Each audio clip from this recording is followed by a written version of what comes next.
நீங்கள் இப்போ தான் ஃபிஷ் ஹாபிக்குள்ளே உள்ளே வரீங்க. நீங்கள் வளர்க்கணும்னு ஆசைப்படக்கூடிய மீன் வந்து கப்பி ஃபிஷ்ஷாக இருக்குது அப்படின்னா, இந்த கப்பி ஃபிஷ்ஷை பொறுத்தளவுக்கு 21 நாள்லேருந்து 35 நாளைக்கு ஒரு தடவை வந்து குட்டின்றது வந்து வச்சுக்கிட்டே இருக்கும். அது மட்டும் இல்லை, இது ஒரு தடவை குட்டி போடுது அப்படின்னா அது வந்து 10லேருந்து 25லேருந்து 30 மீன் வரைக்கும் கூட அது குட்டின்றது வந்து போடும். ஆனால் 30 அப்படின்றது வந்து அது உயிர் பிழைக்கக்கூடிய அளவு.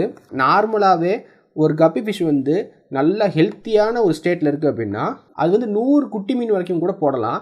அந்த அளவுக்கு வந்து கப்பி ஃபிஷ் வந்து குட்டி வந்து அதிகமாக போடக்கூடிய ஒரு மீன் தான். ஆனால் கப்பி ஃபிஷ்ஷில் இருக்கக்கூடிய பெரிய ப்ராப்ளமே, அந்த மீன் குட்டி போட்ட உடனே அந்த பேரண்ட் ஃபிஷ்ஷே வந்து இந்த குட்டி மீன்களை சாப்பிட ஆரம்பிச்சிடும்.